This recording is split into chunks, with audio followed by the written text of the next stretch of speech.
तो बच्चों, आज के इस वीडियो में पाठ चौथा देहात और शहर इस पाठ में आए हुए सभी स्वाध्याय के उत्तरों का संकलन यहाँ पर मैंने करने की कोशिश की है, जो कि हम यहाँ पर देखने वाले हैं, समझकर लेने वाले हैं।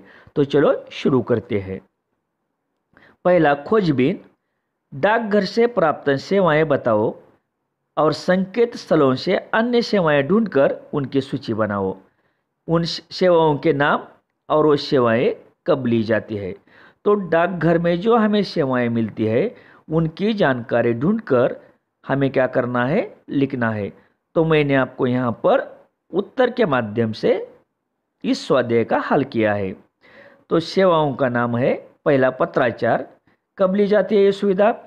एक स्थान से दूसरे स्थान पर संदेश भेजने के लिए। 2, रेलवे टिकट आरक्षण, लंबी दूरी की यात्रा के लिए।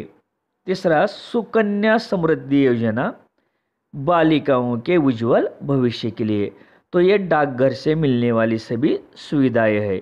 इसके आगे देखते हैं मिलने वाली सुविधा। मनी ऑर्डर, पैसे भेजने के लिए। पार्सल, वस्तुएं भेजने के लिए। वृद्धावस्था पेंशन, वृद्धावस्था में आर्थिक सहायता के लिए। आरटीई आवेदनों की ऑनलाइन स्वीकृति, लोक प्राधिकारियों से जानकारी प्राप्त कराने के लिए। तो डाकघर के माध्यम से ये सभी सुविधा हमें दी जाती है। अगला प्रश्न, विचार मंथन। गांव का विकास, देश का विकास, इस विषय पर संवाद सुनो और सुनाओ। तो यहाँ पर गुरुजी और विद्यार्थियों के बीच इस वाक्य के आधार पर जो संवाद किया गया है यहाँ पर मैंने आपको दिया है। तो गुरुजी कक्षा में प्रवेश करते हैं, सभी बच्चे खड़े होकर उनका अभिवादन करते हैं। गुरुजी सभी को बैठने के लिए कहते हैं। तो आप यहाँ पर संवाद शुरू होता है। गुरुजी कहते हैं, बच्चों आज हम देश के विकास पर चर्चा करेंगे। मेरे प्रश्नों को सभी ध्यान से सुनना और तुम्हें जो लगता है वह उत्तर देना। उस उत्सुकतावश सभी बच्चे एक साथ कहते हैं, हाँ गुरुजी। गुरुजी कहते हैं, बच्चों यह बताओ कि देश के संपूर्ण विकास के लिए गांव का विकास आवश्यक होता है। कैसे? उमेश कहता है, गुरुजी एक देश में कई गांव होते हैं, इसलिए गांव का विकास होने पर देश का विकास अपने आप हो जाएगा। गुरुजी कहते हैं, बहुत अच्छे उमेश। भारत देश गांवों का देश कहा जाता है क्योंकि यहाँ गांवों की संख्या सबसे ज़्यादा है। अब मुझे कोई बताओ कि गांव का विकास कैसे होगा या हो सकता है। गुरुजी बच्चों की ओर देख रहे हैं, सभी बच्चे सोच विचार कर रहे हैं। तभी गणेश खड़ा होकर कहता है, गणेश कहता है, गुरुजी गांव का विकास करने के लिए मूलभूत सुविधाओं की आपूर्ति करनी होगी। मीनू कहती है, पानी, बिजली, सड़क, यातायात के आधुनिक साधन के साथ साथ शिक्षा और स्वास्थ्य जैसे क्षेत्रों में अत्याधुनिक विकसित तकनीक भी अपनानी होगी, तभी गांव का विकास होगा ना गुरुजी। गुरुजी कहते हैं, बहुत अच्छी बात बताई तुम दोनों ने, शाबाश। गुरुजी बात आगे बढ़ाते हुए कहते हैं, देश के विकास में गांवों की भूमिका के साथ साथ देश का प्रत्येक नागरिक अपना योगदान दे सकता है। अभय कहता है, क्या मैं भी देश के विकास में अपना योगदान दे सकता हूं? गुरुजी कहते हैं, हाँ अभय, तुम भी और कक्षा के सभी बच्चे देश के विकास में अपना योगदान दे सकते हैं। तुम सब पढ़ लिखकर डॉक्टर, इंजीनियर, शिक्षक, नेता तथा कलाकार बन सकते हो और अपने अपने पिछड़े गांवों में अपना ज्ञान बांटकर उसका विकास कर सकते हो। गुरुजी कहते हैं, इस्तेमाल करते हुए रोटी, कपड़ा, मकान, पानी, बिजली, सड़क, शिक्षा, स्वास्थ्य, मनोरंजन जैसे सुविधाओं को और बेहतर बनाना होगा। समझे? शिक्षक घोषवाक्य बोलते हैं, गांव का विकास, देश का विकास। सभी बच्चे घोषवाक्य दोहराते हैं। अगला, बताओ तो सही, हिंदी की विभिन्न बोलियों के नाम बताओ और उनसे संबंधित प्रदेशों के नाम लिखो, जैसे ब्रज, भोजपुरी, मारवाड़ी, दक्खनी, गढ़वाली आदि। तो आदि प्रदेशों में बोली जाने वाली भाषा हम एक यहाँ पर देखेंगे। भाषा और वो कहाँ पर किस प्रदेश में बोली जाती है। तो देखो विभिन्न भाषा, हिंदी की विभिन्न बोलियाँ, ब्रज, प्रदेश का नाम उत्तर प्रदेश, भोजपुरी बिहार, मारवाड़ी राजस्थान। तो ये भाषा इन प्रदेशों में बोली जाती है। आगे देखो, दक्षिणी भाषा दक्कन का पठार यानी महाराष्ट्र, तेलंगाना, आंध्र प्रदेश, कर्नाटक, तमिलनाडु में बोली जाती है। गढ़वाली उत्तराखंड, कुमाऊनी उत्तराखंड, यहाँ पर इन प्रदेशों में यह भाषा बोली जाती है। अवधी उत्तर प्रदेश, मगही या मागधी बिहार में बोली जाती है। वाचन जगत से गांव संबंधी सरकारी योजनाओं की जानकारी पढ़ो और मुख्य बातें सुनाओ। मतलब गांव में सरकार की तरफ से जो योजना आती है, कौन सी? तो गांव संबंधी कुछ सरकारी योजना इस प्रकार है। प्रधानमंत्री ग्राम सड़क योजना, संसद आदर्श ग्राम योजना, दीनदयाल उपाध्याय ग्राम ज्योति योजना, प्रधानमंत्री फसल बीमा योजना, प्रधानमंत्री उज्ज्वला योजना। तो ये सरकार की तरफ से ग्राम मतलब गांव में योजना होती है। स्वयं अध्ययन, यदि सार्वजनिक यातायात के साधन नहीं होते तो इन पर क्या प्रभाव पड़ता।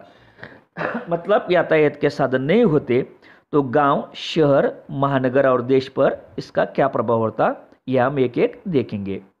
तो पहले देखेंगे गांव।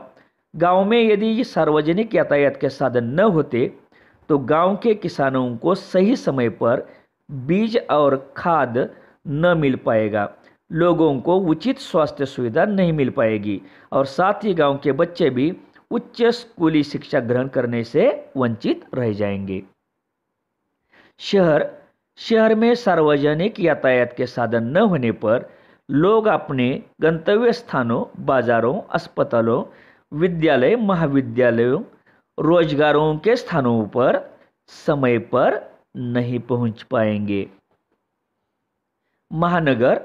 महानगर विशाल होने के कारण लोगों को अनेक कार्यों के लिए बाहर निकलना पड़ता है, जैसे रोजगार, शिक्षा, रोज के कार्य की वस्तुएं खरीदने और बेचने के लिए आदि। ऐसे में यदि सार्वजनिक यातायात के साधन न हो तो लोगों को भारी परेशानी का सामना करना पड़ेगा। देश आज के इस भागदौड़ भरे युग में लोगों के काम करने का दायरा एक शहर से दूसरे शहर और शिक्षा के लिए भी अन्य शहरों की ओर जाना, साथ स्वास्थ्य संबंधी सुविधाओं के लिए भी बेहतर विकल्पों की तलाश में लोग एक महानगर से दूसरे महानगर की ओर और जाते रहते हैं। ऐसे यदि यातायात के साधन के सार्वजनिक साधन न हो तो लोगों का जीवन दुभर हो जाएगा। वाक्य के सामने सही या गलत चिन्ह लगाओ। खेल ग्रामीण जीवन की आत्मा है, तो यह वाक्य सही है। दूसरा, गांव में बीमारियां हैं पर पर्याप्त मात्रा में सुसज्जा और अच्छा अस्पताल है, तो यह वाक्य गलत है क्योंकि गांव में सुसज्जा और अच्छा अस्पताल नहीं है। कारण लिखो। गांव में काम करने के लिए मजदूर नहीं मिल रहे हैं, तो इसका कारण क्या है, हम उसका उत्तर देखते हैं। रोजगार की तलाश में गांव के लोग शहर की ओर जा रहे हैं और यही कारण है कि गांवों में काम करने के लिए मजदूर नहीं मिल रहे हैं। प्रश्न दूसरा, शहर परेशान हो उठा है, इसका उत्तर देहात के परिवार रोजगार की तलाश में शहर आ जाते हैं, जिससे शहर की भीड़ बढ़ती जाती है और इसी बढ़ती भीड़ के कारण शहर परेशान हो उठा है। अगला प्रश्न, गांव बहुत उदास हो जाता है, इसका उत्तर हम देखेंगे। गांव असुविधा, बेरोजगारी, आपसी झगड़े, गुटबाजी, अशांति जैसी समस्याओं से अपनी गिरती हुई हालत को देखकर उदास हो जाता है। भाषा की ओर, निम्नलिखित शब्दों के लिंग बदलो और वाक्य बनाकर लिखो। तो यहाँ पर जो शब्द दिए गए हैं इन शब्दों का लिंग बदलकर हमें वहाँ पर वाक्य में प्रयोग करना है। तो पहला देखिए, चाची चाचा, मेरे चाचा बड़े ही मिलनसार स्वभाव के हैं। बालक बालिका, वाक्य में प्रयोग, यह बालिका तो बड़ी चतुर है। अध्यापिका अध्यापक, कक्षा में कल नए अध्यापक आने वाले हैं। अभिनेता अभिनेत्री, अभिनेत्री का अभिनय काबिले तारीफ था। तो यहाँ पर हमने क्या किया, लिंग बदलकर वाक्य में प्रयोग किया है। गुड़िया गुड्डा, माँ कल ही मेरे लिए नया गुड्डा ले आई। ऊंट ऊंटनी, असलम के अस्तबल में सफ़ेद रंग की नई ऊंटनी आई है। ससुर सास, रीमा की सास बड़ी हंसमुख है। हंस, मैंने कल चिड़ियाघर में हंस देखा। तो हमने यहाँ पर वाक्य में प्रयोग कर दिए हैं। तो बच्चों, अगर आपको आज का वीडियो पसंद आया होगा और इस वीडियो के माध्यम से आपको सभी प्रश्नों के उत्तर मिल गए होंगे, तो इस चैनल को सब्सक्राइब और लाइक ज़रूर करना।